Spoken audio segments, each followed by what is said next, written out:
Assalamualaikum dan selamat kembali ke Domir TV.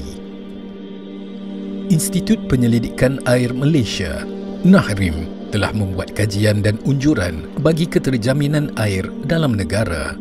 Mengikut kajian, dijangkakan bahawa kemarau yang sangat melampau akan bermula pada tahun 2025 hingga 2030. Jika kemarau panjang ini berlaku, maka ia akan memberi kesan yang sangat besar ke atas sumber air mentah negara dengan penyusutan paras air sungai dan empangan, sekaligus mengurangkan bekalan air mentah untuk kegunaan. Kemarau sebegini sudah tentu akan menjejaskan sektor pertanian, dan impak awal yang akan berlaku adalah krisis bekalan beras.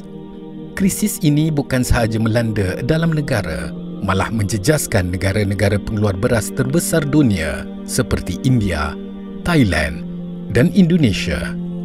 Hadis berkenaan ketiadaan makanan ketika munculnya Dajjal diriwayatkan oleh Imam Ibn Majah dalam sunannya daripada Abu Umamah, yang maksudnya, sesungguhnya sebelum keluarnya Dajjal terdapat 3 tahun yang sukar. Manusia akan ditimpa dengan kelaparan yang dahsyat. Allah memerintahkan langit pada tahun yang pertama untuk menahan 1/3 dari hujan, dan Allah memerintahkan bumi untuk menahan 1/3 dari tumbuh-tumbuhan. Lalu Allah memerintahkan langit pada tahun yang kedua untuk menahan 2/3 dari air hujan, dan menyuruh bumi untuk menahan 2/3 dari tumbuhan. Kemudian Allah memerintahkan langit pada tahun yang ketiga untuk menahan kesemua air hujan, sehingga tiada setitis air hujan, dan menyuruh bumi untuk menahan keseluruhan tumbuhan.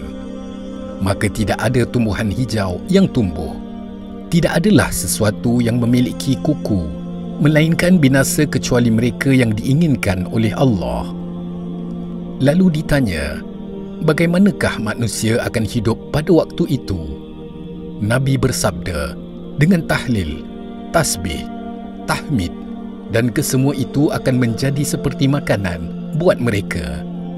Rasa takut adalah keresahan yang menyangkut masa depan. Ia lahir adalah akibat dugaan akan terjadinya sesuatu keburukan. Bahkan situasi menakutkan yang belum tentu terjadi boleh juga menjadi sebab ketakutan.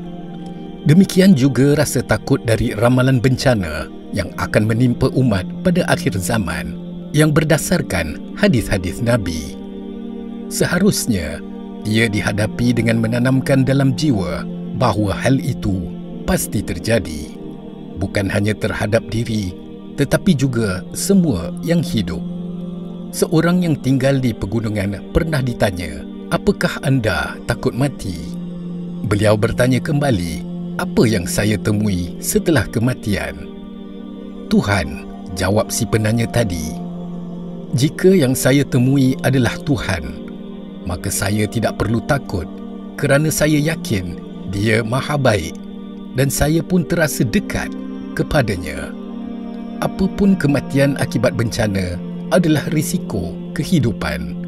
Bahkan kematian disambut dengan baik, kerana hanya itu jalan mencapai kesempurnaan perjalanan hidup manusia, dan di sana ada syurga yang kenikmatannya jauh lebih besar daripada kenikmatan apapun yang dialami di atas dunia ini." Hayati firman Allah yang bermaksud, tiada satu bencana yang menimpa di bumi, dan tidak pula pada dirimu sendiri, melainkan telah tertulis dalam kitab Luh Mahfuz sebelum kami menciptakannya.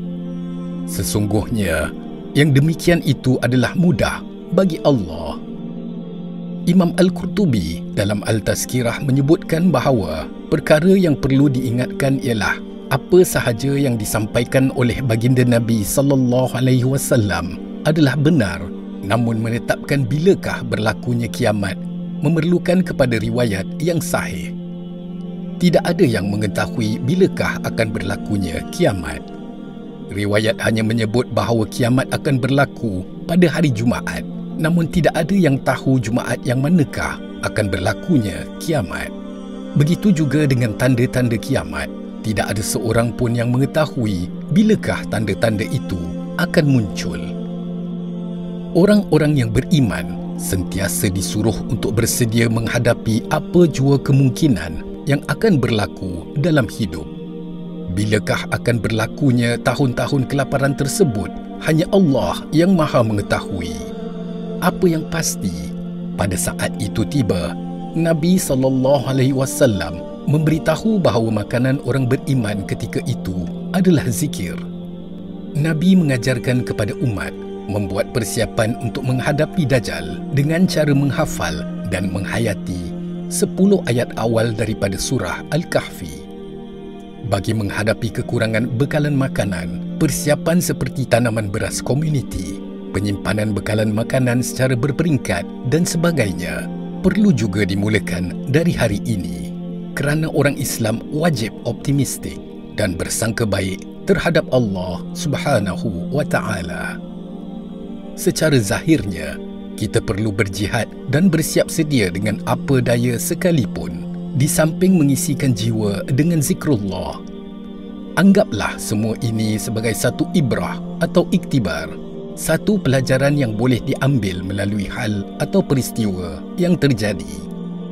Semua apa yang terjadi di langit dan bumi tidak terlepas dari pengetahuan Allah Subhanahu wa Ta'ala, dan orang-orang yang bertakwa perlu mencari hikmah di sebaliknya. Semoga Allah Azza wa Jal melindungi kita semua.